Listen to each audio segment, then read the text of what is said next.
سڵاوتان لەبێت و ئەم کاتتان باش بینەرانی خۆشەویستی تەلەڤیزیۆنی کۆمەڵا زۆر خۆشحاڵم کە بە بەرنامەکەی خۆتان واتە بەرنامەی ئێمە بینەران ئەبمەوە میوانی ماڵەکانی ئێوەی خۆشەویست. وەکو هەموو بەرنامەکانی ئێمە بینەران ئەم بەرنمەیەش کۆمەڵێ نامە و بابەتی ئەوەی خۆشەویست لە خۆ دەگرێت کە پێشکەشتانی دەکەین. بۆ هیوایەکە ناوەڕۆکی بەرنمەکە جێگەی سوود و ڕەزامەندی ئەوەی خۆشەویستیش بێت هەڵبەت پێشەوەی کە دەست بکەین بە بەرنمەکەمان بڕۆین ناوبڕێ گوەربگرین لە سروشتی جوانی کوردستان اینجا دەست بەکەین فەرموو.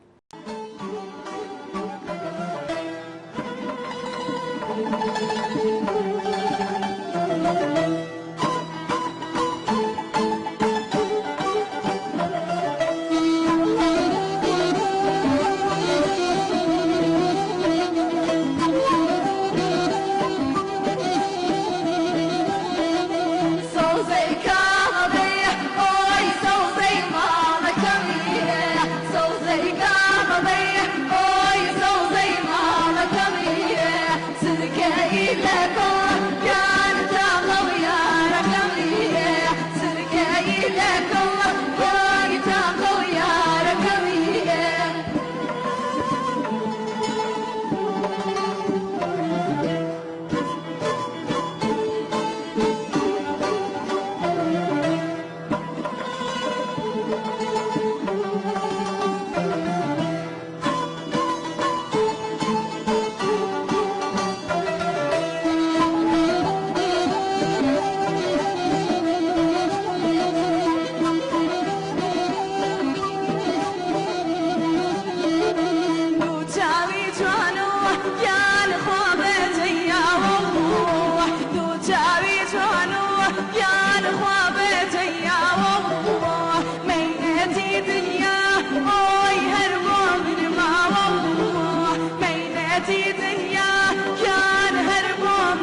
بەڵێ بەرنامەکەمان بە نامەی کاگ مەحموود دەست پێ دەکەین کە نووسیویەتی بەڕێوەبەرانی حکوومەتی کۆماری ئیسلامی نایانەوێت جان بەوەجا بنێن کە بەرەنگاربوونەوە لەگەڵ جیهان لەسەر کێشە ناوەکی کە بۆ گەرانتیکردنی مانەوەی دەسەڵاتی خۆیان دەستیان پێکردووە دەردووە زاری سەرەکی خەڵکی ئێران نییە کە مەترسی جەنگ لەلایەک و سەپاندنی ژیانێکی تاڵە لە ئەنجامی گەماروی ئابووری بۆ پیساندنی ئۆرانیۆم لەلایەکی ترەوە قبول بکەن.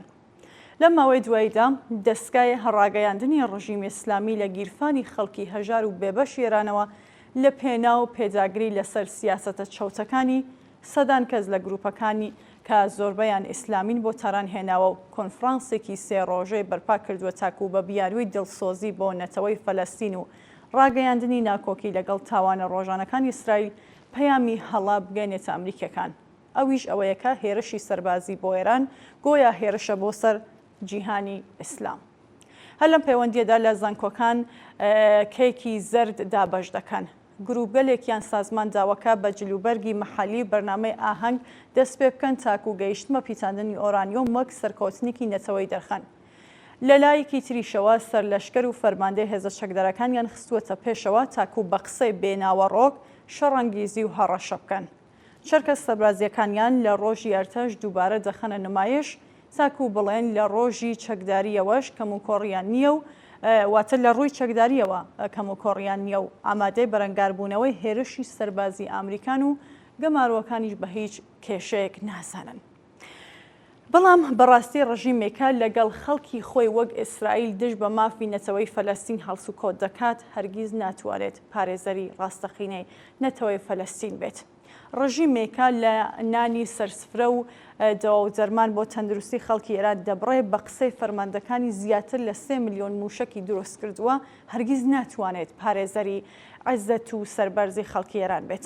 عەزەت و سەربەرزی ئەو کات پارێزراو دەبێت کە خاڵک ژیانێکی بەختەوەرایانەیان هەبێ و چیتر هەژاری و نەداری و بێمافی لەسەر شانیان قورسایی نەکات. ئەو کات پارێزراو دەبێت کە بە ئازادی بژین نابەرابەری نەبین و دەنگیان ڕەنگیان حاشا لێ نەکرێ. زۆر نمونە نیشان دەدەن ئاوات وەرەزوەکانی خەڵکی ئێران فرسەخها لەگەڵ سەپاندنی پیتاندنی ئۆرانیۆم لەلایەن ڕژیمەوە ماودای هەیە زۆر لێ دوورە. هەروەها کاک مەحموود لە بەشێکی تری نووسراوەکەیدا دەڵێ قوڵایی کارەساتەکە لێرەدایە کە پێشتر دەسەڵاتی پاشایەتی دەیەویست ئێران بگەێنێتە دەرگای تەمەدۆنی گەورە. ئێستا کۆماری ئیسلامی دەیەوێت حکوومەتی ئیسلامی خۆی بە کێکی زەردی ئەتۆمی بیمە بکات تا بگاتە لووتکە.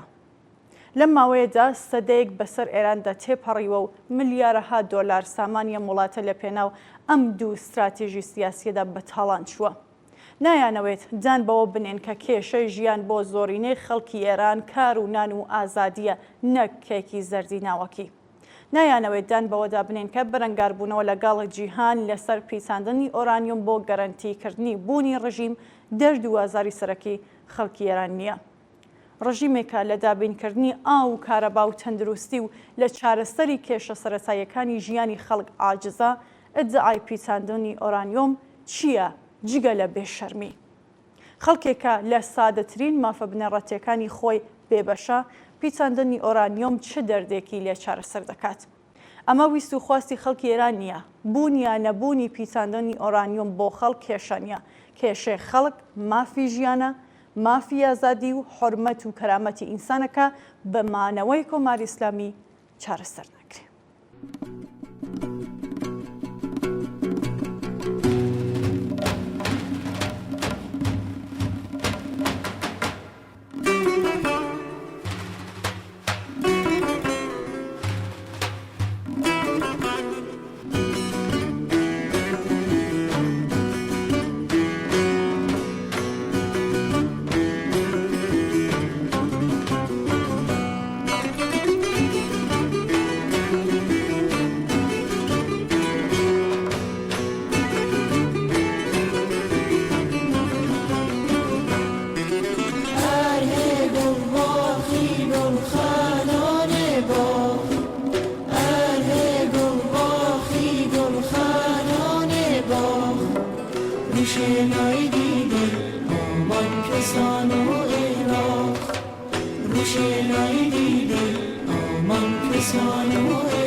سوخمە پوشەکەی گیاناسکەی نودەقەی سوخمە پوشەکەی گیاناسکەی نودەقەی هەم ڕازێ بولبول هاوا هەم پیرازێنێ هەم ڕازێ بولبول هاوا هەم پیرازێنێ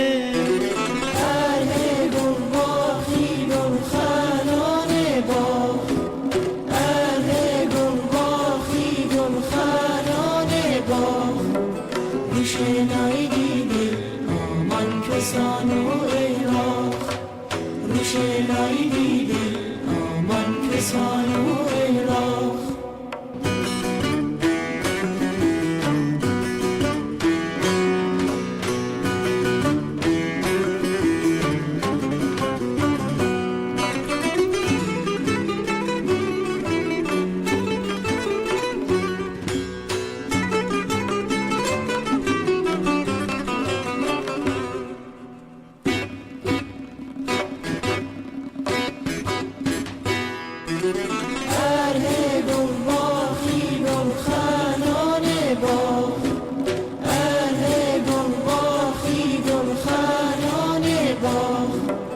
روشنایی دیدی آمان کسان و عراق روشنایی دیدی آمان کسان و عراق چوشونم داشون عترد آوارم چوشونم داشون عترد آوارم تو بینی مانگی آمان منیش آثارم تو بینی مانگی آمان منیش آثارم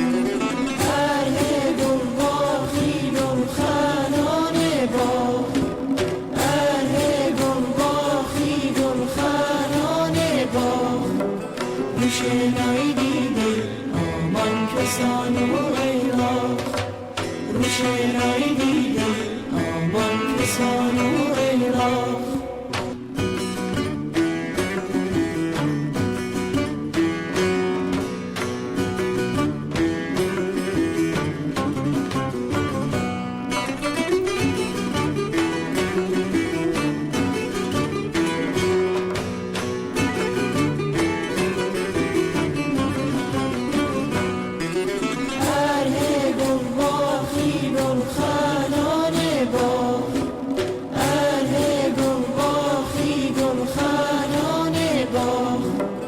روشنایی دیدی آمان کسان و عراق روشنایی دیدی آمان کسان و عراق سوخمە پوشەکەی گیاناسکەی نودەقەی سوخمە پوشەکەی گیاناسکەی نودەقەی هەم ڕازێ بولبول هاوا هەم پیرازێنێ هەم ڕازێ بولبول هاوا هەم پیرازێنێ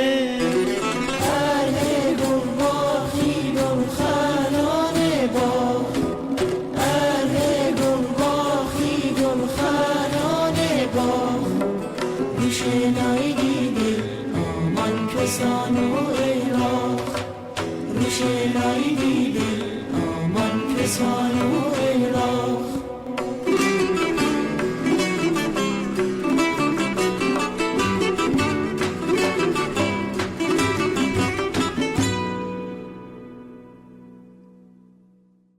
هەفتەی ڕابردوو محەممەد باقر قاڵیباف سەرۆکی مەجلیسی ئێران لە کارزانەوەیەکدا سەبارەت بە ڕاگەیاندنی یاسای حەجاب و عەفاف گوتی کە تا ئێستا نەیویستووە ئەم بابەتە ڕابگەنێت بەڵام دەفتەرخانەی شۆڕای ئەمنیەتی ملی بە شێوەیەکی نووسرا و ڕاگەیاندووەکە لە ئێستادا ئەم یاسایە ڕانەگەیەندرێت.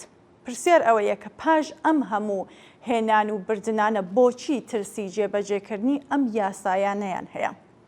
هۆکاری یەکەم ئەوەیە کە کۆماری ئیسلامی ترسی دیسان دەستپێکردنەوەی ناڕزایەتی سەرتاسەریەکانی لە ئێراندا هەیە و ئەزانێت کە بە دیسان دەستپێکردنەوەی ناڕزایەتیەکان لە ئێران خەڵکی تووڕە و ناڕازی تا کۆتایی بە دەسەڵاتی کۆماری ئیسلامی واز ناهێنن.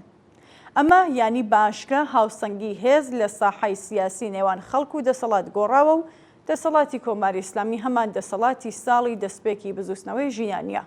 هەر بۆیە جورعەتی ئەوەی نییە یاسایەکە پەسەندکراوە ڕایگەێنێ. ئێستا خەڵکی ئێران ئەوە ئەزانن کە هەڕەشەی کۆماری ئیسلامی لە ژنان و سەرکوتی ناڕزایەتیەکان پێشەوانەی ڕاستیە.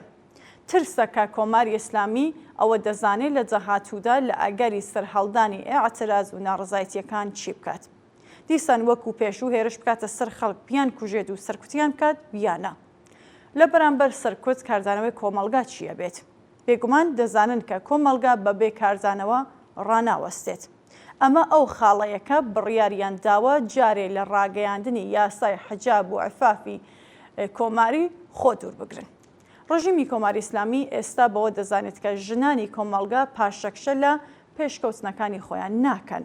حجاب یەجباری ئەگەرچی دوو فاکتۆر بەڵام تازەگەڕانەوەی بۆ نییە. ئەم شەڕە لەگەڵ کۆماری ئیسلامی بە تەنیا شەڕێک لەسەر حیجاب نییە، بەڵکو شەڕ لەگەڵ مەزهەب و ڕۆڵی مەزهەب لەناو ژیانیشدایە. شەڕە لەگەڵ بنەما ئایدۆلۆژیەکانی کۆماری ئیسلامی. ئەوەی کە کۆماری ئیسلامی دەتوانێت بە کوشتن و سەرکوتی ناڕزایەتیەکان کۆتاییان پێبێنێت پێشەوانەی ڕاستیە و ڕژیمیش لە دوای ناڕزایەتیەکانی ساڵی 1401 ئەم ڕاستیەی بینیوە. مەسەلەی دووهەم ئەوەیە کە بە هاتنە پێشی هەر گۆڕانکاریەک یان ڕووداوێک لە ناو کۆمەڵگا ئەگەری هەیە ببێتە ناڕزایەتیەکی سەرانسەری لە ناو کۆمەڵگادا. ئێستا دۆخی خراپی ئابووری، هەژاری، برسێتی، بێکاری، گرانی، نەبوونی کارەبا، گاز، ئاو بۆ خواردنەوە و ئەو خەباتانەی کە دژ بە کۆماری ئیسلامین و بە شێوازێکی بربڵاون ئەتوانن پەیوەند لەگەڵ یەکتر بگرن و ببنە ناڕزایەتیەکی زۆر گەورەتر لە ناڕزایەتیەکانی ساڵی 1401. بەپێی پەسەندکراوەکانی دەوڵەتی پزیشکیان و هەروەها پەسەندکردنی لەلایەن ڕژیم و خامنەیەوە نرخی سوتەمەنی لە ناو کۆمەڵگا لە دوای 3 مانگ بەرزە بێتەوە و ئەم ڕووداوە ئەگەری زۆری هەیە ببێتە هۆکاری هاتنە پێشەوەی هێڵی نوێ ناڕزایەتیەکان. ئەم شەڕ و بربەرەکانی کۆمەڵایەتیە هەروە بەردەوامە و ئێستا کامیۆندارانی زۆربەی شارەکانی ئێران لە مانگرتندان کەوا بوو ڕاگەیاندنی ئەم یاسا کۆنەپەرستانەیە وەکو بەنزینکردن بە ئاوردایە. لە ئاوا کاتێکدا پەسەندکردنی هەر جۆرە یاسایەک دژ بە ژنانی کۆمەڵگا لە ناوچوونی کۆماری ئیسلامی دەخاتە پێشەوە. هەروەک باسکرا بە دڵنیاییەوە جێبەجێ بوونی یاسای حجاب و عفاف لە ناو کۆمەڵگا پەیوەندی تەنیا لەگەڵ پرسی ژن لە ناو کۆمەڵگا بە شێوەیەکە کە بەشێک لە چاکسازی خوازەکان دەڵێن نییە، بەڵکو پرسی هەمووی خەڵکی ئێرانە. ئەم ترسە ینی تا ئێرە دەستکەوتێکە. هەروەک چۆن پێشڕەوی ژنان لە ناو کۆمەڵگا بووەتە هۆی پاشەکشەی کۆماری ئیسلامی و تام و دەستگای سەرکوتی کۆماری ئیسلامی، بێگومان پێشڕەوی لە سەنگەرەکانی تری خەبات بۆ ژیانی وازادی هەروە بەردەوام دەبێ تا لە گۆڕنانی ئەم دەسەڵاتە گەندەڵە. بەڵێ بینەرانی خۆشەویست، بڕۆین ناوبڕێ وەربگرین دینەوەلاتان.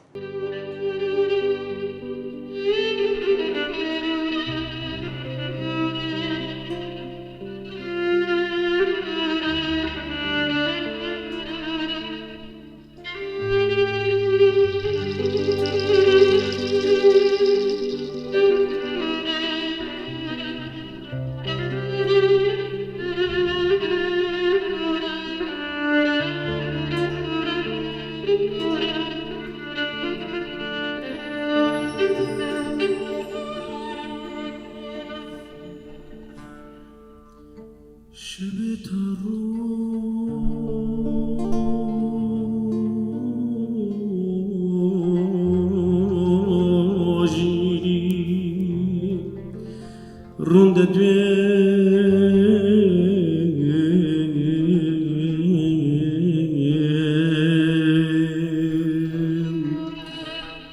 لەگەڵ نەخشی خەیاڵاتە شەوێتە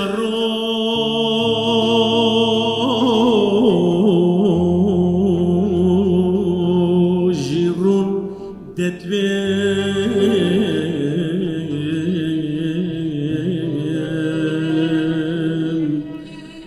لەگەڵ نەخشی خەیاڵاتە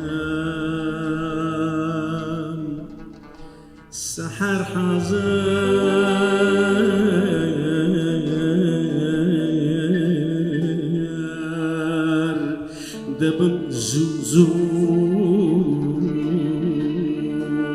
لرمزی کشیرم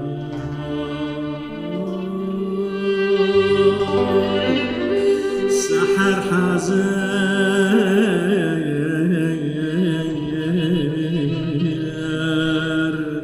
دبم زوزو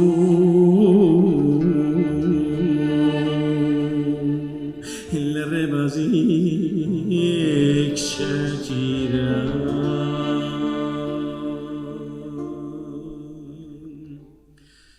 لمن روی بر مکتب وطن نازک شجیران لمن روی بر مکتب وطن نازک شجیران جهان لرزی سما ارزی سما ارزی سما ارزی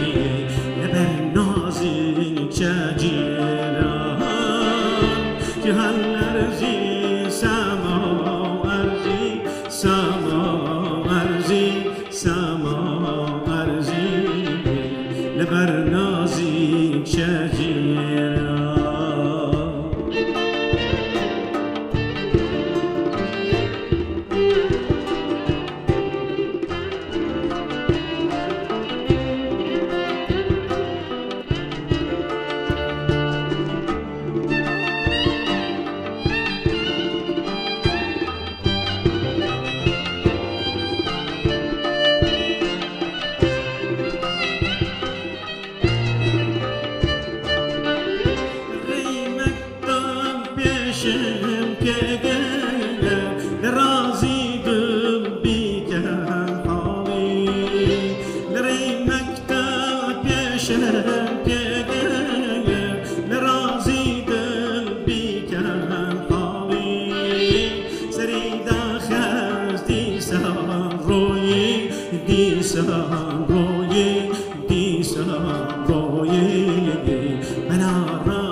نامەیەکی تری بەرنامەکەمان نامەی کاگ ڕۆستەمە لە نامەیەکدا نووسیویەتی بە بۆچوونی من ڕۆژەکانی کۆتایی کۆماری ئیسلامی گەیشتون بەڵام بۆچی وا دەڵێم تەنها ساڵێک پێش ئێستا ئێران لە هەموو کاتێک بەهێزتر دەردەکەوت بە قسەی خۆیان لە 5 پایتەختی وڵاتانی ناوچەکە بڕیار دەربوون بەڵام ئێستا ئاراستەی بە توندی گۆڕاوە و ئەم ڕژیمە لە ژێرباری ناکۆکی و قێرانەکانی ناوخۆیی هەروە ئاکامی شکستی هێزە دەرەکیەکاندا نوقم بووە. بارودۆخەکە بۆ شتێک کە تەنها دەکرێت ناوی بندرێت گەردەلوولی گەورە خەریکی ئامادەبوونە. تێکەڵیەک لە فەشەلی یابووری، شکستی سەربازی، بێزاری ناوخۆیی و کەمپینێکی فشاری بەرزی دەرەکی. کەوا بوو بەڕای من هەڵبەت کاک ڕۆستەم وا دەڵێ ئەوەی لە ڕابردوودا تەنها وەک ئارەزوێک باسی لێوە دەکرا ئێستا لە هەموو کاتێک زیاتر نزیک دێتە بەرچاو. کۆماری ئیسلامی نامێنێ بەڵام کەی و چۆنیەکەی دەتوانێت جێگای قسە بێت. کاک ڕۆستەم دەڵێ لە دوای شۆڕش لە ساڵی 57 ڕژیمی کۆماری ئیسلامی خرایە دەسەڵاتەوە. ئەم دەسەڵاتە هێزی خۆی نەک لە ڕێگەی باشترکردنی ژیانی خەڵک بەڵکو لە ڕێگەی هەناردەکردنی توندوتێژی بۆ دەرەوە و جێبەجێکردنی سەرکوت لە ناوخۆ پاراست کە تا ئەمڕۆیش بەردەوامە. تەنیا لە دەی ڕابردوودا کۆماری ئیسلامی نزیکەی 6 بۆ 80 ملیارد دۆلاری بۆ پشگیری گروپە تێرۆریستیەکان و هێزە نیابەتیەکانی خەرج کردووە. لەوانە حیزبڵڵا لە لۆبنان، حوسیەکان لە یەمەن، میلیشیا شیعەکان لە عێراق، حەماس و جیهادی ئیسلامی فەلەستین لە غەزە، هەروەها بۆ پاراستنی ڕژیمی سووریاش. بەشێکی زۆری ئەم سەرچاوەدارایانە ڕاستەوخۆ لەسەر حسابی ژیانی خەڵکی ئێران دابین کراوە. ئەو خەڵکێکە لە هەژاری و نەداریدا نوقم بوون و لە هەمان کاتدا بینیویانە کە سامانی وڵاتەکەیان بۆ شەڕە دەرەکیەکان خەرج دەکرێت. ئەم استراتیژی بەناو قوڵای استراتیژیک بۆ گەمارۆدانی ئیسرائیل و هەڕەشەکردن لە بەرژەوەندیەکانی ویلایەتە یەکگرتووەکان لە سەرتاسەری ڕۆژهەڵاتی نێوەڕاست دیزاین کرابوو تاکو ئێران بتوانێت بانگەشەی ڕابڕایەتی جیهانی ئیسلام بکات. تەنها بەڵگەیە کە ئێران بۆ لایەنگران و تەنانەت ڕەخنەگرانی هەیبوو ئەوە بوو کە لە ڕێگەی ئامانجێکی بەرزدا هەزینە و قوربانی دەدات بۆ خێراکردنی باڵادەستی ئیسلام و شکستدانی دوژمنەکانی ئیسلام. بەڵام دواتر بە تایبەت لە چەند مانگ پێش ئێستا ئەم استراتێژە بە تەواوەتی داڕماوە و بەڕوونی شکستی هێناوە. ئێستا جگە لە بەشی زۆری خەڵک کە هەر لە سەرەتاوە لەگەڵ ئەم سیاسەتە نەبوون و بە هەڵەیان دەزانی، لایەنگرانی ئاسایی ڕژیمیش ڕوبەڕووی کۆمەڵێک پرسیاری بنەڕەتی بوونەتەوە لەوانە ئایا ئەم سیاسەتە ئەم هەموو قوربانی دانەی دەهێنا؟ ئاکامەکەی چی بوو؟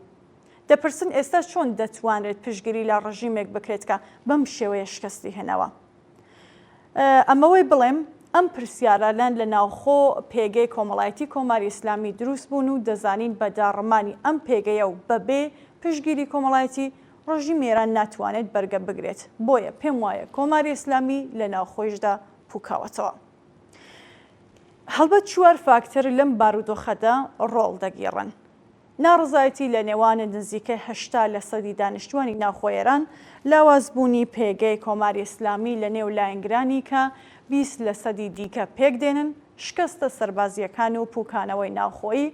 ئێستا هەروەک باسکرا کۆماری ئیسلامی لە ناوەوە خەریکی پوکانەوەیە. ڕێژەی هەڵاوسان لە 40% تێپەڕیوە و دراوی نیشتمانی واتە ڕیاڵ لە ماوەی دەی ڕابردوودا زیاتر لە 90% بەهای خۆی لەدەستاوە.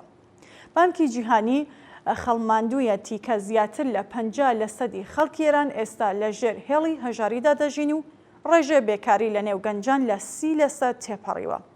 کەرەستە سەرەکیەکان وەک ئاو و کارەبا سنووردار کراون و دەرمان و سوسەمانی یان نادۆزرێتەوە یان لە توانایی دارایی خەڵک بەدەرن.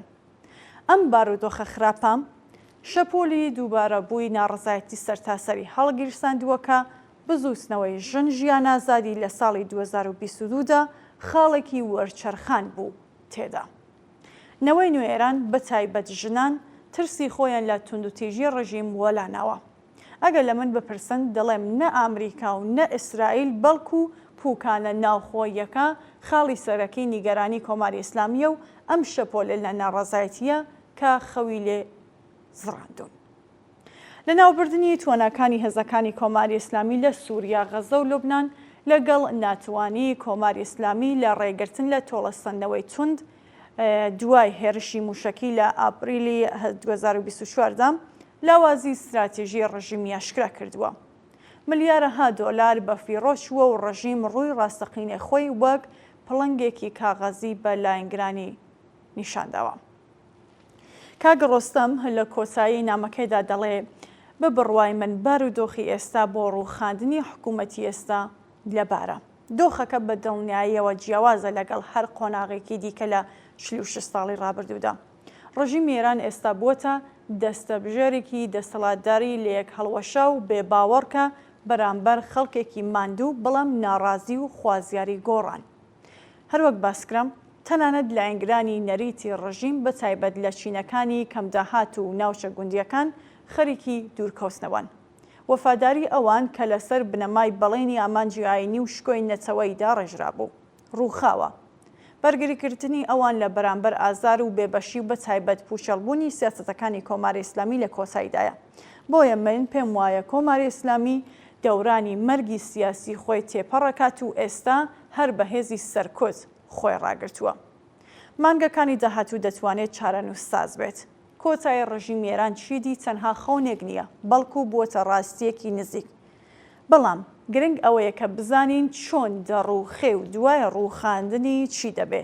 ئەمە خاڵێکە کە دەبێ بە وریاییەوە تێبڕوانین و لە هەر ئەگەرێک بیر لەوە بکەینەوە ئاوات و ئارەزوەکانمان چۆن وەکە ڕێگا مستۆگەر دەبن.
بارانە دەردێن دلۆی ئای بدەخاپینەلۆ یارگژلو که و گژلو که یارگژلو که و بارانە یارگژلو که و گژلو که یارگژلو که و بارانە یارگژلو که و گژلو که یارگژلو که و بارانە یارگژلو که و گژلو که یارگژلو که و بارانە.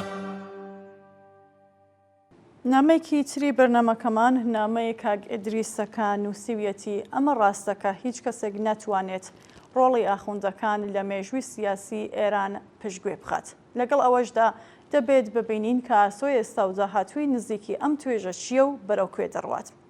کاک ئیدریس دەڵێ بە بۆچوونی من ئەگەر گەرەکمان بێ لە یەک گوشەدا جێگە و پێگەی ئاخوندەکان پێناسە بکەین دەتوانین بڵین کە لێنێکی قوڵە کە لەگەڵ کۆمەڵگە ئێران پەیدایان کردووە.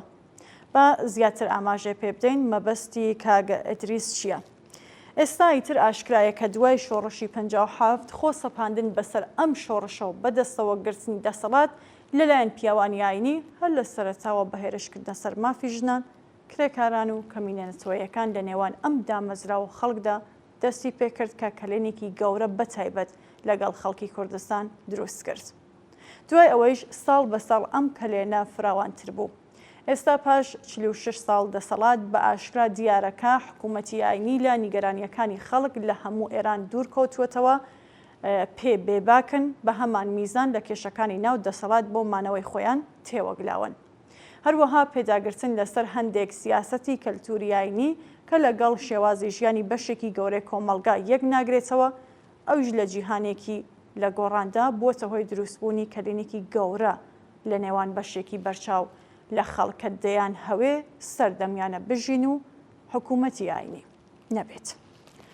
کاک ئیدریسە لە درێژەی نامەکەیدا ئەنووسێت ئێستا دوای ئەم کلێنانە مەرجعیەتی نەریتی ئاینی وەک جاران لە مێژوودا نەماوە.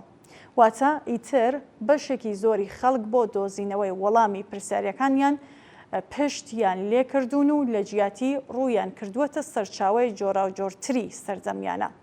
بە واتایکی تر ئیتر ئەوان ینی پیاوانی ئاینی مەرجعنین و ئەو جێگە و پێگەی جارانیان نەماوە کە خێرا خێرا فتووایان دەرەکرد ئێستا بۆ خۆشیان دەزانن کەس بایەخێک بە فتووەکانیان نادات. ئەلبەتە سەرەڕای ئەم ڕاستیانە وازیان نەهێناوە بە ئیمکاناتێک کە لە بەردەستیاندایە هەوڵیانداوە ڕەوایەتێکی قەناعەت پێکردتر بە دەسەڵاتی خۆیان پێشکەش بکەن. بەڵام ئەم ڕەوایەتە لە ئاستی گشتیدا شکستی هێناوە یان لانیکەم تووشی داکشانی بەرچاو هاتووە. گرنگترین هۆکاری ڕۆڵ هەڵگیرانی نسبەتەن بەرفراوانی خەڵک لە حکوومەتی ئاینی خۆ دوورخستنەوە و تەنانەت بێدەنگی زۆرێک لەوان لە بەرامبەر کێشەکانی خەڵکە. هەروەک لە ڕەوتی ناڕزایەتیەکان بۆ دەربڕینی ناڕزایەتی دەرکەوت ئەم جیاوازیەی بەرجەستەتر کردووە. ئێستا ئیدی خەڵک بە پێچەوانی ڕابردوو مەیلیان نییە و ڕوو لە مەرجعیەتی پیاوانی ئاینی بکەن و پێش خۆیانی بخەن. بە پێچەوانە دژ بەوان دەنگ هەڵدەبڕن. ئەوەی ئەوان دەیڵێن خەڵک بە پێچەوانەکەی دەکەن. بزوستنەوەی ژینا زۆر بەباشی دەرخەری ئەم گۆڕانکاریە بوو کە نیشانیدا ئاین هیچ ڕۆڵێکی تێدا ناگیڕێ یان باشتر بڵێم مەجای ئەوەیان بۆ فراهەم نەبوو کە خۆیان دەرخەن. بەمانە ئەمەش ئیزافە بکەین بەشداری هەندێک پیاوانی ئاینی لە پۆستە ئابوووریەکان یان راپۆرتەکان دەربارەی ئیمتیازاتی تایبەتیان و تێوەگلانیان لە گەندەڵی لە بیرکردنەوەی گشتی کاریگەر بووە و یارمەتی داوە بۆ دروستکردنی هەستی بێمتمانەی خەڵک بە ڕەوتی ئاینی.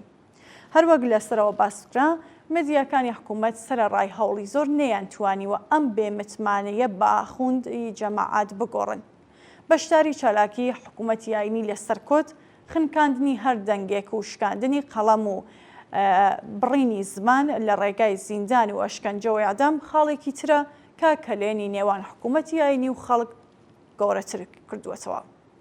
بە هەر حاڵ نە کارامەی لە وەڵامدانەوەی شەفاف بۆ داواکاری و ڕخنەکانی خەڵک نەگۆڕینی زمان و شێوازی پەیوەندی لەگەڵ خەڵک بە تایبەتنەوەی گەنج و هەروەها ناکارامەی لە دروستکردنی گفتوگۆی کاریگەر و هاودڵانە پێداگرتن لەسەر جێبەجێکردنی هەندێک فۆرمی کۆمەڵایەتی کەلتوری نەگونجاو کە لەگەڵ شێوازی ژیانی خەڵک نایەتەوە، شاردنەوەی ڕاستیەکان، درۆکردنی باشکرا، هەمووی بووەتە هۆی قوڵبوونەوەی کەلێنەکان لە نێوان خەڵک و پیاوانی ئاینی. ئایا بەم ئاسۆیە پیاوانی ئاینی باوەڕەفەرمی ناوخۆیی و پشتبەستن بە ئیجتیهاد دەتوانن لە ئەنجامی ئەم کەلێنە گەورەی ڕزگاریان بێت؟ ئایا دەتوانن بەنداوێک لە بەرامبەر لافاوی قورسی پێشکەوتوودا دروست بکەن؟ ئایا دەتوانن لە قۆناغی ئێستای خۆیان دەربچن و تووشی گۆڕانی پێویست ببن یان نا؟ وەڵامی هەمووی ئەم پرسیارانە لای من نەرێ نییە. بۆیە بە بڕوای من ئەمە وەڵامی کاک ئیدریسە سەردەمی حکوومەتی ئاینی لە ئێران کۆسایی هاتووە و هەر هەوڵێک بۆ بایەختان بە ئاین کە لە ڕێگەی دەسەڵاتیان بۆ بهێڵنەوە گەڕانەوە بۆ دواوەیە کە خەڵکی ئێران دەمێکە لێ تێپەڕێون.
نامەیەکی تری بەرنامەکەمان نامەی کاک فەردینە کە لە نووسراوەیەکدا لە ڕوانگەی خۆیەوە باسی لە پێویستی جیایی ئاین لە دەسەڵاتی سیاسی ئەکات و دووسیوێتی بە لە پێشێدا ئەوە بەڵێمکە خولیای بەدەستهێنانی دەسەڵاتی ئیسلامی سیاسی لە ساڵی 1357 ڕەنگە جۆرێک لە تۆڵەی مێژووی ڕۆحانیەت بوو بێت بەرامبەر بە مەشروتیەت و پرۆسەی سێکۆلاریزم. گەرەکم نییە بڵێم کە ئێران لە دەورانی حکوومەتی پاشایەتیدا بە تەواتی سێکۆلاریزە کرابوو. شا ئەو کات بۆ بربەرەکانێکردن لەگەڵ هێزی چەپ و پێشکەوتن خۆز لە ئێران ئەمتیازی زۆری بە ڕۆحانیەتدا. بەڕای من ئەوەی وا بە درۆ بە شۆڕشی ئیسلامی ناسرا یەکێک لە دەرەنجامەکانی تۆڵەی ڕۆحانیەت بوو. دژایەتی لەگەڵ سێکۆلاریزم هاندەرێکی جدی بوو هەر بە زووی بۆ هەموو کەسێک ئەم دژایەتی ئاشکرا بوو.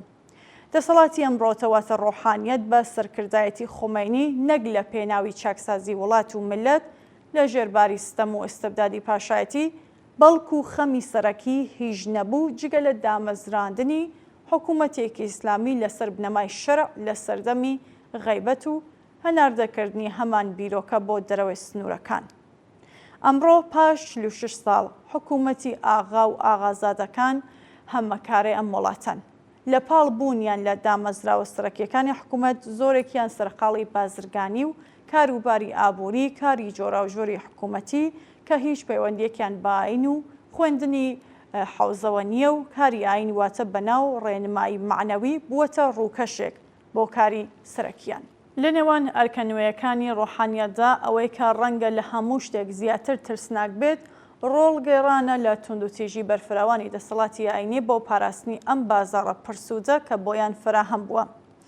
لە هەموو 46 ساڵی ڕابردوودا دەسەڵاتی دادوەری، زیندانەکان، دەستگا ئەمنیەتی و هێزە سەربازیەکان لەلایەن ڕۆحانیەت و هێمای سەرەکیەوە واتە دامەزراوەی ویلایەتی فەقیه بەڕێوەبراون. گیلانی، ڕەشهەری، شاهڕوودی، یەزدی، خەڵخاڵی، ئامۆلی لاریجانی، موسەوی ئەردەبیلی، ڕائیسی، ئێژەئی و زۆرێکی تر بە بەرگی ڕۆحانیەتەوە پای هەزاران حکمی زیندان لە سێدارەدان، تیرۆر، کوشتاری سەرشەقام، ئەشکەنجە، ئازار و دوورخستنەوەی نێرانیان واژۆ کردووە. سابوونی توندوتیژی و بێبەزایی کەمینەی ڕۆحانیەت لە دەسەڵاتدا بەر لە هەموو کەسێک لە ئێران کەوتووە. کاکفەردین لە بەشێکی تری نووسراوەکەی خۆیدا دەڵێ لە هەمووی خراپتر لە حکوومەتێکدا کە بە ناوی ئائین و معنەویەتەوە هاتووەتە مەیدان ڕۆحانیەکان ڕۆڵی سەرەکیان لە دووڕووی ئاینی، داڕمانی ئەخلاقی و گەشەکردنی گەندەڵی داگێڕاوە. ئامادەبوونی ژمارێک لە ڕۆحانیەکان لە دەسەڵات کەسانی نزیکیان لە کەیسەکانی گەندەڵی دەرایدا نیشانەی ڕادەی داڕمانی ئەخلاقی و معنەوی ئەم تاقمەیە. ئەمە ڕاستەکە ڕووکاری ئیسلام لە کۆمەڵگادا بوونێکی بەرفراوانی هەیە، بەڵام حکوومەتی ئاینی بەتاڵ کراوە لە مانە و ئەخلاق بە درۆ و دووڕۆیی کۆمەڵگای بە تەواوەتی ژەهراوی کردووە. ئێستا و لەم ساڵانەی دواییدا پاش 36 ساڵ پاش گەلێک تاقیکردنەوە دەرفەتی مێژووی ڕەخساوە، ئاگابوونەوەی کۆمەڵایەتی هاتووەتە ئاراوە و ئەنجامەکانی دەستێوەردانی ڕۆحانیەت لە حکوومەت لە بەردەم هەمووان ئاشکرا و ڕوونە.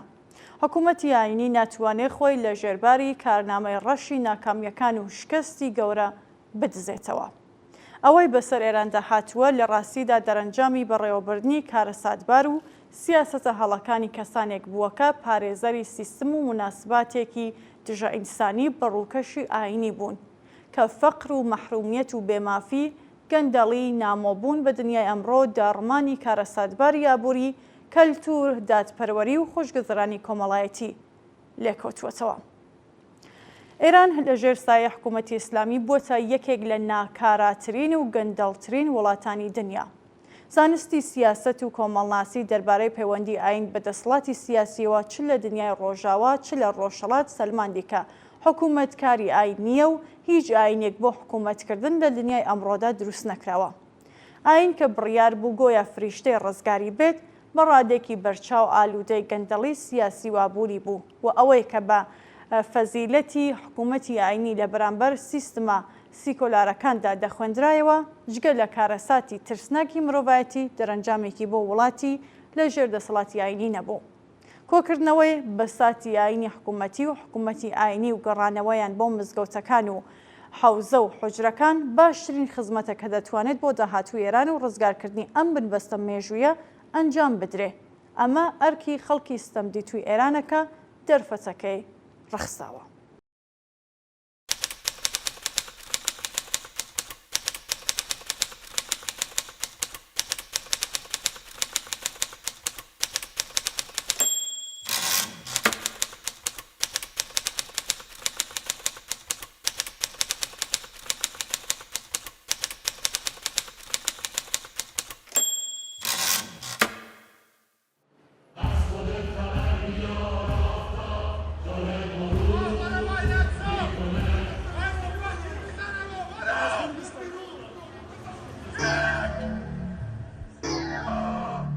رو سری تو در بیار، آفتاب داره غروب میکنه.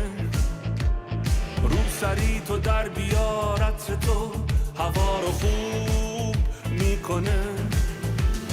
رو سری تو در بیار، موهاتو باز کن. عشق من نترس، بخند، به گریه اعتراض کن. رو سری تو در بیار، موهاتو باز کن. عشق من نترس، بخند، به گریه اعتراض کن. رقص خوشه های سرخ، بغض من تمام موی تو خیس میشه صورتم میرسم به آرزوی تو روسری تو در بیار هوا رو صاف صاف صاف کن عشق من نترس به رقص به بوس اعتراف کن روسری تو در بیار هوا رو صاف صاف صاف کن عشق من نترس به رقص به بوس اعتراف کن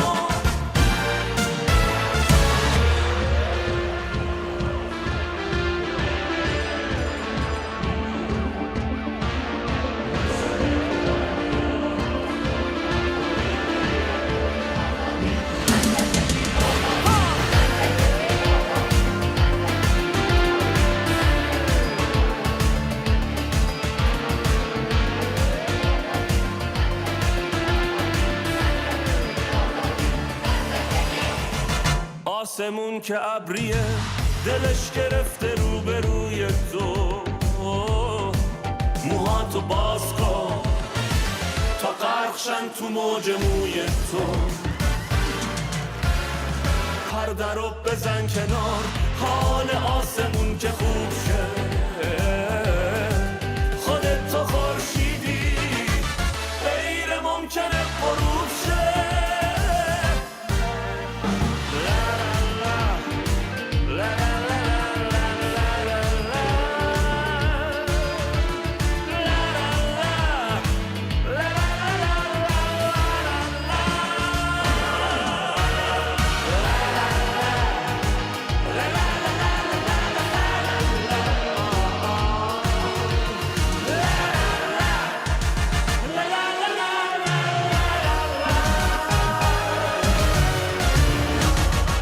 نامەی جەهاتووی بەرنامەکەمانە نامەی کاک پەرویزە. کاک پەرویز نووسیویەتی کۆماری ئیسلامی سەرەڕای هەموو نەهامەتیەکانی بۆ خەڵکی ئێران و ناوچەکە لە هەمان کاتدا خوڵخێنەری شتی سیر و سەمەرە کە جاری وایە ئینسان دەمێنێتەوە چەی لاون بنێ. لە سەردەمێکدا کە خەڵک لەگەڵ قەیرانی یابووری کۆمەڵایەتی دەست و پەنجە نەرم دەکەن، ڕاگەیاندنی جێبەجێکردنی پرۆژەیەک بە ناوی کاتژمێر بە کاتی بەهەشت لەلایەن سپای فومەنەوە یەکێک لەو کارە سیر و سەمەرانەیە کە تەنیا لە کۆماری ئیسلامی دەوەشێتەوە. لەم پرۆژەیە بەڕێوەبەران هەوڵ دەدەن جەهەنەم وێنە بکەن کە تێدا نمایشی دۆزەخ، دۆخی گۆڕ، ڕوبەڕووبوونەوە لەگەڵ ناکیر و منکر و تێپەڕین لە پردی سەراتەوە بەڕێوەچووە کە بەڕاستی جێگەی گاڵتە پێگرتنە. ئەم نمایشە لە ژیاتی ئەوەی نیشانەیە داهێنانی کەلتوری بێت، داڕمانێکی ئاشکرای حکوومەتی ئاینیە کە هەوڵ ئەدات بە نمایشی بێبنەما خەڵک چاوترسێن کات. لە هەمان کاتدا ئەم کردەوە قێزەوەنە سوکایەتی بە هۆشیاری خەڵک لەلایەک و ئێش و هەزارەکانیان لەلایەکی ترەوەیە. ئەم پلانە ئایدۆلۆژیکە لە ژیاتی هاوسۆزی لەگەڵ ڕاستیە تاڵەکانی ژیانی خەڵک بانکشتیان دەکات بۆ بیرکردنەوە لە ئازار و ئەزیەتی جەهەنەم، وەک ئەوەی ژیان لە ئێرانی ئەمڕۆ کە تێکەڵە لەگەڵ نەداری و گرانی هۆژاری، سانسۆر، سەرکوت و ئەزیەت و ئازاری جەستەی و دەرونی کافی نییە.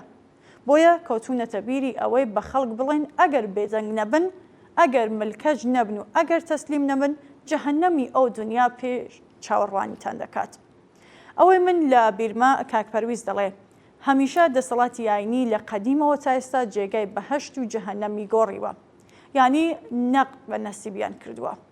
بەهەشتی ئەم دنیا کە نەقدە بۆ خۆیانی هەڵگرتووە و بەهەشتی ئەو دنیاکە نسیەیە بۆ خەڵک.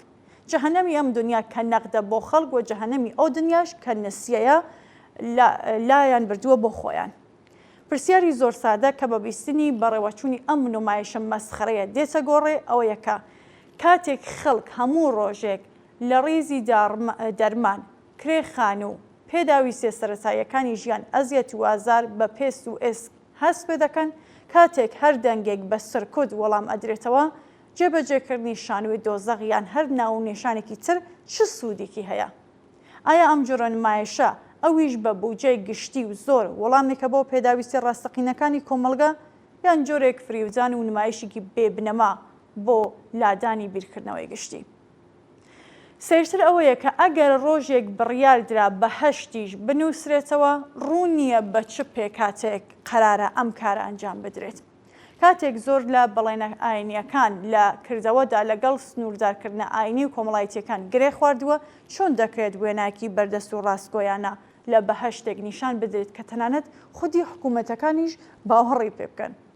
کۆمەڵگە ئەمڕۆ لە پرۆژە نمایشیەکان زیاتر پێویستی بە دادپەروەری، خۆشگوزەرانی و هیوایە. دروستکردنی دۆزەخی دەستکرد لە خاکێکدا کە خەڵکەکەی لە ڕاستیشدا لەگەڵ جەهەنەمێک کە حکوومەتی ئاینی بۆ دروستکردون نەک تەنها گاڵتەجاڕیەکی تاڵە، بەڵکو نیشانەی جیابوونەوەی تەواوی بەرپرسان لە ژیانی ڕاستەقینەی خەڵکە.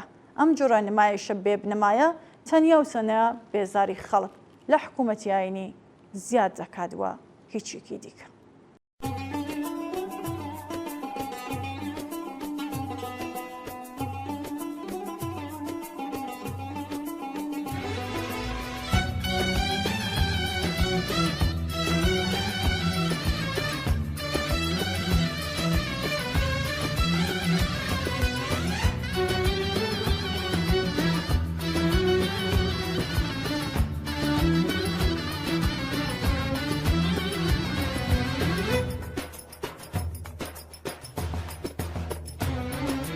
لمرنجا لم تراوى ديسانة ونزدار شيب كم ضلي نرمكا عجد بيتوا أمجارة لمرنجا لم تراوى ديسانة ونزدار شيب كم ضلي نرمكا عجد بيتوا أمجارة هستي دلدارينيا سنزو بازاينيا هستو سوزي نماوا حتى ضلي زردار هستی دلدارینیه ساز و بازاینیه هست و سازی نماوا اتاق لیزر داره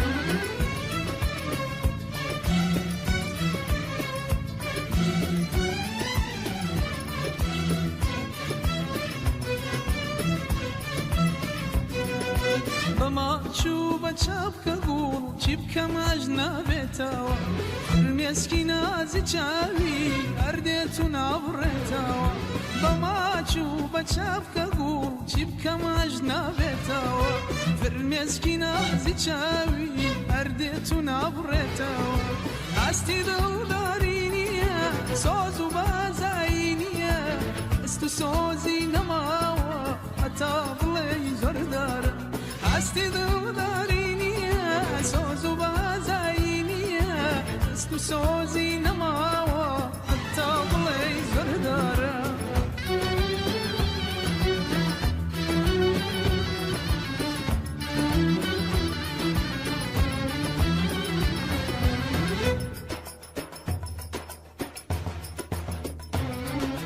بە زوڵفی یان بە چاوی شەیدای کردم نازانم عاشقی بووم و شەیدایی بووم تازە دڵی فڕانم بە زۆڵفی یان بە چاوی شەیدای کردم نازانم عاشقی بووم و شەیدایی بووم تازە دڵی فڕانم هەستی دڵداری نییە سۆز و بازایی نییە هەست و سۆزی نەماوە هەتا بڵێ زۆردارە هەستی دڵداری نییە سۆز و بازایی نییە هەست و سۆزی نەماوە هەتا بڵێ زۆردارە. لەم ڕۆژانەی دواییدا گزارشێک لە دۆخی بازاڕی ئێران بڵاو بووتەوە کە ئێمەش پێمان باش بوو لە بەرنامەیە مۆبیلەراندا بەشێکی باس بکەین. لەم گزارشەدا هاتووە ئەگەر دەتەوێت چەک بکڕیت یان دەتەوێت قاوەی دەرچوو لە پەینی سمۆرەی گواتمالایی بەدەست بێنیت یان تەنانەت ئەگەر مەبەستە ئەندامانی لەشی بکڕیت یان بفرۆشیت تەنها پێویستە کەمێک لە ئینتەرنێت بگەڕیت. ئەم ڕۆژانە ئێران بۆتە ناوەندی بازاڕە سەیر و سەمەرەکان. دیارە لە هەر شوێنێک داواکاری هەبێت بازاڕ دروست دەبێت و لە ئێران ئەم بنەمایە ینی خواستی ژیان بە شێوەیەکی داهێنەرانە و هەندێک جار نائاسایی لە بازارە یاساییەکانی خاوەن چەند سەد ساڵ مێژووە هەتا بازاڕە نایاساییە ژێرزەمینیەکان دەرکەوتووە. هەر بۆیە دەڵێن لێرە لە شیری مریشک تا گیانی ئادەمیزاد دەدۆزرێتەوە.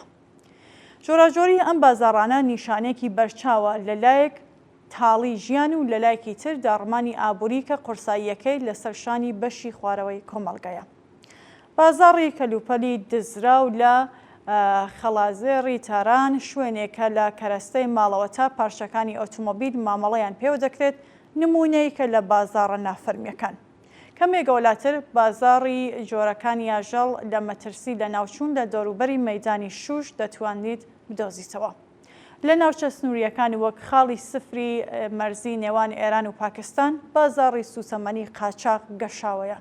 شوێنێکە جیاوازی نرخی سوتەمەنی نێوان دوو وڵات هەندێکی بەهێزی بۆ بازرگانی نایاسایی دروست کردووە. بازاڕی مەشروباتی ئەلکۆلی و مادە هۆشبەرەکان سەرەڕای قەدەغە بوون بە شێوەی نەهێنی لە زۆربەی شارەکان چالاکە و تۆڕە ژێرزەمینیەکان کە دەستیان لەگەڵ فەرماندەکانی سوپات تێکەڵە بەڕێوەی دەبن. بازاڕی چەک و تەقەمەنیش بەتایبەت لە هەندێک شوێنی تاران نمونەیەکی سێری ترە. شوێنێکە کەلوپەلی وەک دووربینی دید لە شەو سەرنێزەی ئەمریکی یان تەنانەت کلاشینکۆف مامەڵەیان پێوە دەکرێت. ئەم باسە ڕوانگەیەکی سەرنجڕاکێش دەخاتە سەر چۆنیەتی کارکردنی بازاڕە نافەرمیەکان لە ئێران. لە سیستمێکدا کە بە قەیرانی ئابووری و گەماروی بەردەوام ڕوبەڕوویە، ئابووری نافەرمی دەبێتە ڕێگەیەک بۆ مانەوە و پڕکردنەوەی کەلێنەکان. لە ڕوانگەی سیاسیەوە ئەم جۆرە بازاڕانە هەم نیشانەی لاوازی سیستمی زاڵە و هەم جۆرێک لە تێکشکانی بنەما ئەخلاقی و ئینسانیە کە ئەڵبەت دەسەڵات لێ ئاگادارە و بگرە دەستی تێکەڵە و بە ئەنقەست ڕێگای بۆ شل کردوێتەوە. بەڵام بازاڕە سەیرەکانی ئێران تەنها بۆ چالاکیە نایاساییەکان سنووردار نابن.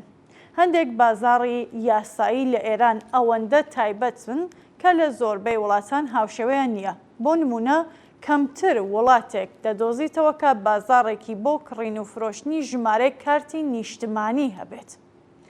بازاڕی کرین و فرۆشتنی گورچیلە کە لە ئێران بەهۆی یاسا تایبەتەکان و پێویستی ئابووریەکان بە شێوەی فەرمی و لەژێر چاودێریدا چالاکی دەکات لە دنیای ئەمڕۆدا شتی وا نادۆزرێتەوە مەگەر وڵاتێکە دەسەڵاتێکی سەرەڕۆ و خۆسەپێنەر کە ژیانی لە ئینسانەکان سندوێتەوە و بە ناچاری ئەم جۆرە بازاڕانە گەشە دەکات. بەشێک لەم بازاڕانە هەرچەند یاسایە بەهۆی سروشتی هەستیار و دژە ئەخلاقیەوە لە زۆربەی وڵاتان قەدەغە یان غێرە قابلی تەسەور کە کەسێک ناچار بکرێت بەشێک لە ئەندامانی لەشی خۆی بۆ دابینکردنی بژێوی ژیانی بفرۆشێ. بەم لیستە دەتوانێت بازاڕەکانی تریش زیاد بکرێت. بۆ نمونە بازاڕی فرۆشتنی ئاژەڵی سیر و غێرە مۆڵەتدار لە هەندێک شارە گەورەکان وەک تاران و ئیسفەهان شوێنێکە ماری پایتۆن تا تووسی ئامازۆن بە شێوەیەکی نایاسایی کڕین و فرۆشتنیان پێوە دەکرێت. لەوە سەیرتریش بازاڕی بەکرێدانی کارتەکانی بانکی یان هەژمارەکانی بەکارهێنەر بۆ مامەڵەی نایاسایی بەتایبەت لە بواری دراوی دیجیتال یان پارەشۆرین لە ساڵانی دواییدا گەشەی کردووە و بووەتە یەکێک لە دیاردەی بازاڕی ژێرزەمینی. لە ناوچە سنووریەکان بەتایبەت لە کوردستان و سیستان و بەلوچستان بازاڕی سوختبەری و کۆڵبەری کە هەموو جۆرە کەرەستەی ئەلەکترۆنی و جلوبەرگ بگرە تا شتی تر کە بە بێدانی باجی گۆمرۆک دەهێنرێنە ناوەوە و بە هەزاران کەس خەڵکی زەحمەتکێش گیانیشیان لەسەر ئەدەن. هەروەها بازاڕی فرۆشتنی پرسیارەکانی تاقیکردنەوە یان بەڵگەنامەی ساختە لەوانە بەڵگەنامەی خوێندن و مۆڵەتی شۆفێری لە هەندێک تۆڕی نافەرمیدا باوە و خوازیارانی بەرچاوی بۆ خۆی ڕاکێشەوە. ئێرانی ژێر دەسەڵاتی حکوومەتی ئیسلامی گۆڕەپانێکە کە تیادا هەر شتێک لە پارەی کۆن تا ئەندامەکانی لەش دەتوانێت بابەتی مامەڵە بێت. ئەم وەزعیەتە کە لێرەدا تەنانەت گۆشێکی بچووکی باسکرا هەروەک پێشتریش باسمان کرد نیشانەی بەرچاوی ڕووخانی ژیان و بەها ئینسانی و ئەخلاقیەکانە کە کۆماری ئیسلامی داهێنەریەتی. دەسەڵاتێکە لە پێناو سیاسەتە چەوتەکانی لە پێناو گەندەڵی و ناو دەستگا حکوومەتیەکانی ژیانی لە خەڵک تاڵ کردووە و ڕێگای هێشتوێتەوە بۆ ئەم داڕمانە کە ئەڵبەت سوودیشی لێوە دەبات. ئەم گزارشە ڕوانگەیەکی سەرنجڕاکێش دەخاتە سەر چۆنیەتی دروستبوونی بازاڕە تایبەت و سەیرەکان لە ئێران وەک ئاوێنەیەکە بۆ دۆخی کۆمەڵایەتی و ئابووری. لە بازاڕی یاسایی گورچیلە تا بازاڕی نایاسایی ساختەکاری هەموویان نیشاندەری ڕاستیەکانی کۆمەڵگەی ئەمڕۆ ئێرانە کە بەرهەمی دەسەڵاتی گەندەڵ و خۆسەپێنەرە. ئەم نمونانە هەروەها ڕوانینێکی قوڵ دەخاتە سەر چۆنیەتی کارکردنی ئابووری فەرمی و نافەرمی لە سیستمێکدا کە لایەنی یاسایی و ئەخلاقی تیادا بەدی ناکرێ. ئەوەی ئیش دەکات قازانج و بەرژەوەندی تاکەکەسیە. دیارە ئەم کۆمەڵگایە ناتوانێ و نابێ ئاوا بەردەوام بێ. ئەم کۆمەڵگایە دەبێ بگۆڕدرێت و ئەمە ئەرکی هەموو قوربانیانی دەسەڵاتی دژی ئینسانی و دژی ئەخلاقی کۆماری ئیسلامیە.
ئێران لەژێر دەسەڵاتی ڕژیمی ئیسلامی یەکێکە لە ناوەندەکانی سەرچاوەی کۆچ لە جیهان.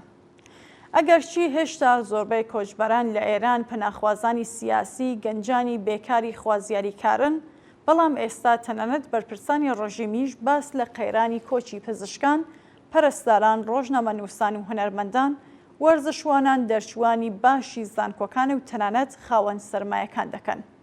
ئاماری دروستی ژمارە کۆچبەران بە ئاسانی نادۆزرێتەوە و ئامارەکانی بەردەست زیاتر لە 5 ملیۆن کۆچبەری سەردەمی حکوومەتی ئیسلامی پیشان دەدەن. کۆچبەران و پەناخوازانی سیاسی لە دەستی سەرەڕۆیی، سەرکوتکردن، جیاکاری، نەبوونی مەرجەکانی مرۆیی ژیان لە گەڕان بە دوای ئاسایش و بارودۆخی باشتری ژیان بۆ خۆیان و خێزانەکانیان ئێران بەجێ دێڵن. دەرچوون لە وڵات لە ڕێگە نافەرمیەکان کارێکی زۆر دژوارە.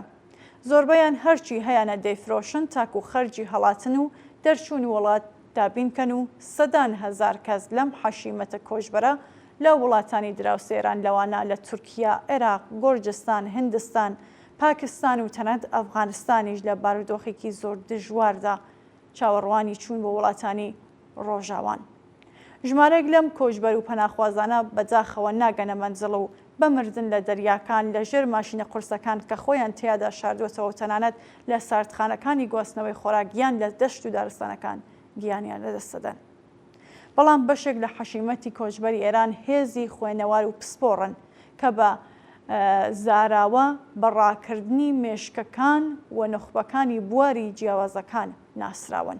تەنها لە وڵاتی ئەمریکا زیاتر لە 9,000 پزیشکی ئێرانی سەرقاڵی کارن. ژمارەی پسپۆڕانی بوارەکانی دیکە بە زیاتر 1 ملیۆن کەس دەخەمبڵێندرێت. بە پێی نوێترین ڕاپرسی کۆمپانیای شیکاری داتاکانی ستاتیز 1 لە سەر 3 ئێرانیەکان ئەگەر دەرفەتی کۆچکردنیان بۆ فراهەم بێت لە ئێران کۆچ دەکەن. ئەم ڕێژەیە لە نێوان گەنجان واتە تاکەکانی 18 تا 29 ساڵ 49 لە سەدا. سکرتێری گشتی ماڵی پەرستار لە گفتۆگۆ لەگەڵ ڕۆژنامەی هەمشەهری وتوویەتی ئاماری کۆچی پەرستاران بە نسبەت بە ڕابردوو 200 یا 300% زیادی کردووە. بە پێی ئامار ڕەسەدخانەی کۆچی ئێران ژمارەی کۆچبەرانی ئێرانی لە 30 ساڵی ڕابردوودا 4 بەرابەر زیادی کردووە. تەنها لە ساڵی ڕابردوودا 3000 پزیشک لە ئێران کۆچیان کردووە.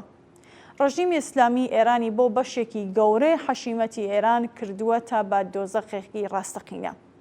گەشەی ڕۆژ لە دوای ڕۆژی کۆچ بەرهەمی مایە پوشبوونی سیاسی، کەلتوری، ئابووری و کۆمەڵایەتی مۆدلی حکوومەتی ئیسلامی لە ئێراندایە.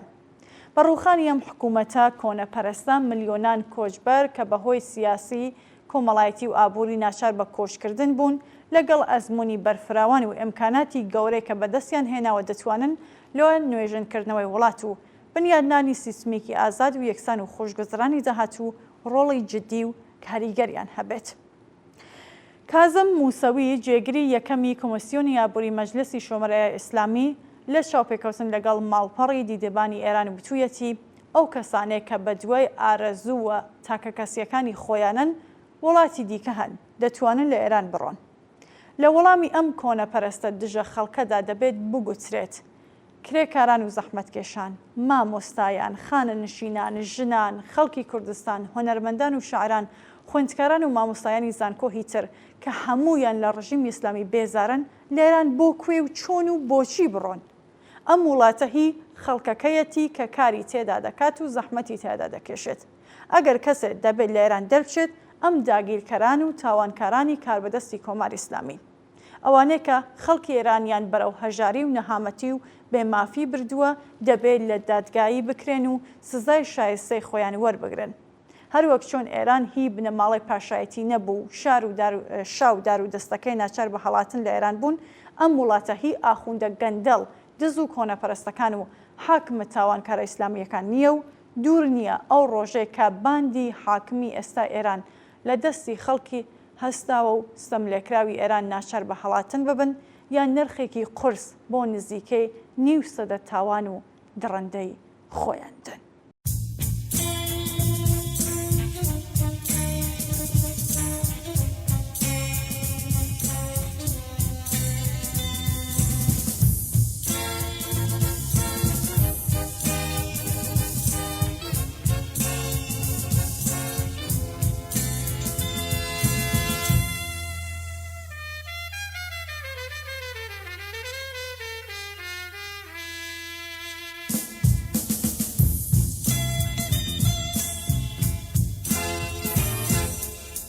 ڕوومەتی وەک گوڵی بێگەر زولفی خاو ئاوریشمێکی زەر چاوی کەڵ ئاگەرچی نەرەمە بەڵام نیگای هێزگار گەرمە ڕوومەتی وەک گوڵی بێگەر زولفی خاو ئاوریشمێکی زەر چاوی کەڵ ئاگەرچی نەرێمە بەڵام نیگای هێزگار گەرمە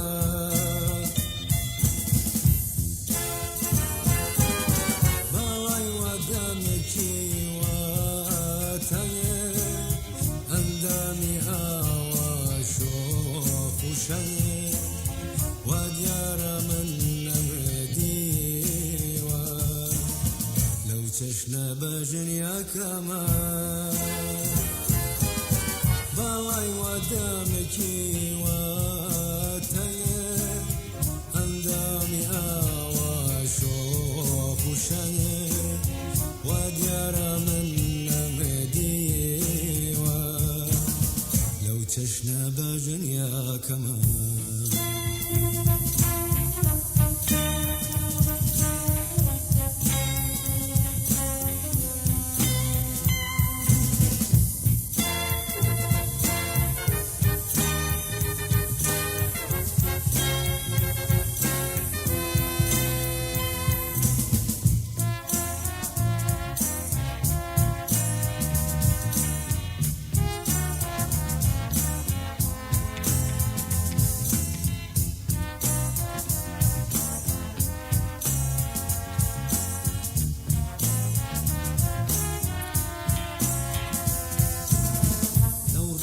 کوڵمی گەشوعە لە ملێکی وەجوان و کە جوانێکە تاک وەک فێریشتە ئەو وەسفی من زۆر درێژتە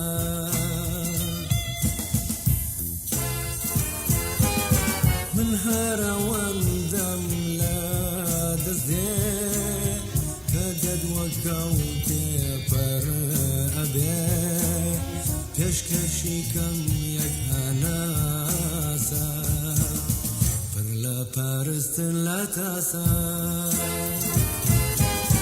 من هەرەوەندەم لە دەستێ کە دەدوەکەوتێ پەر ئەبێ پێشکەشی کەم یەک هەناسە پڕ لە پەرستن لە تاسە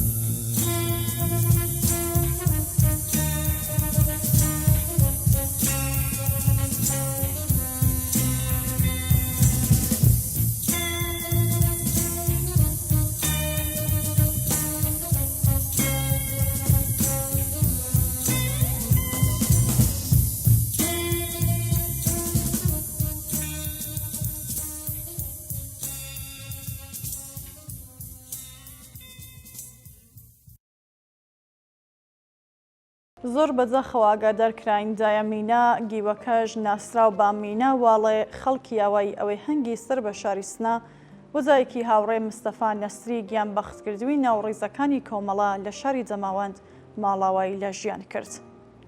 هاوڕێ مستەفا نەسری ناسراو بە مستەفای ئەوەی هەنگ ساڵی 1361 هەچاوی چەکی پڕ لە شانازی هێزی پێشمەرگەی کۆمەڵی لە شان کرد و لە گورزانی ئارێز سازماندرا.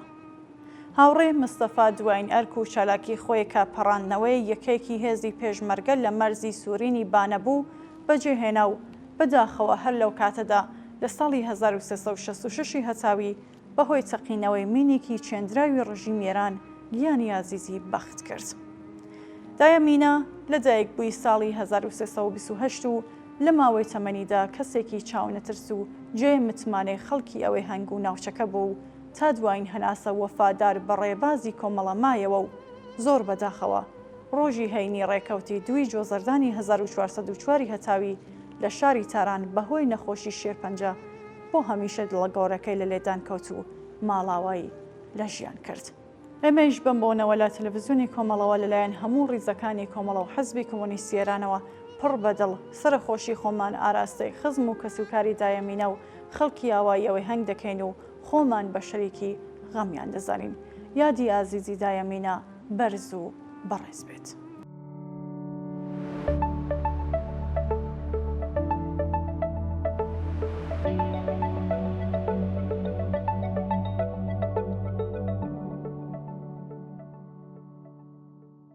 بەڵێ عزیزان و بینەرانی خۆشەویست بەم شێوەیە هاتینە کۆتایی بەرنامەی ئەمڕۆشمانە. زۆر سوپاس کە تاکو ئێستا بینەرمان بوون.